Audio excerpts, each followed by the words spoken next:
अस्सलाम वालेकुम, नमस्ते, सत श्री अकाल। तो कैसे आप सब लोग, उम्मीद है खैरियत से होंगे। ये कहानी साइकिल चलाते हुए तेज़ रफ्तार बच्चे की है। शहर की एक कॉलोनी में बूढ़े चाचा और खाला रहते थे। वो कॉलोनी जल्द ही बनी, इसलिए उसमें 4 से 5 ही घर थे। इसका बेटा इसे छोड़कर अपनी बीवी के साथ दूसरे मुल्क में रहने लगा, क्योंकि इसकी बीवी नहीं चाहती थी कि वो घर में रहे और अपनी सास की मदद करे।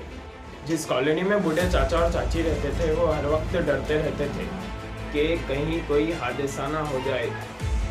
लेकिन उनका मामूल था कि वो रोज़ाना सुबह तुलुए आफ्ताब के बाद वो शहर के लिए निकल जाते थे जाने के लिए।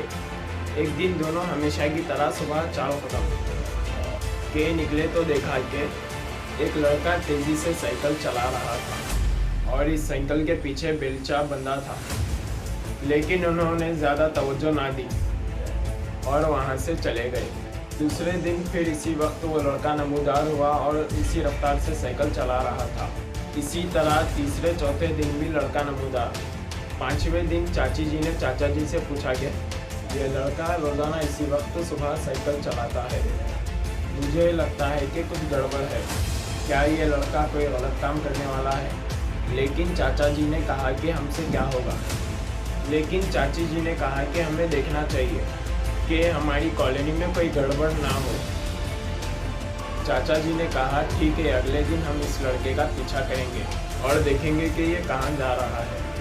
अगले दिन सुबह फिर ये लड़का तेज़ी से साइकिल चलाने निकला। चाचा और चाची जी भी इसके पीछे पीछे हो गए। इसने देखा कि लड़के ने कुछ दूर जाकर साइकिल अपनी एक दरख्त के पास खड़ी कर दी।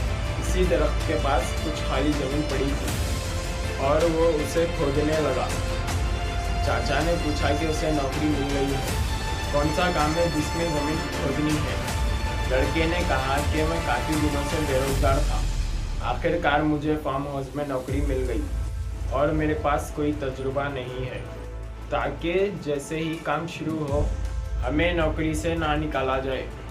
इसीलिए मैं यहाँ रोज़ाना बेलचा लेकर आता हूँ और मैं खुदाई करता हूँ और प्रैक्टिस करता हूँ। रोज़ाना इसीलिए मेहनत कर रहा हूँ। इस लड़के की बात सुनकर चाचा और चाची जी ने लड़के को दुआएं देते हुए कहा, ये तो कमाल की बात है कि ज़िंदगी में सब कुछ है। ये मुख्तसर कहानी ज़िंदगी में बहुत कुछ सिखाती है।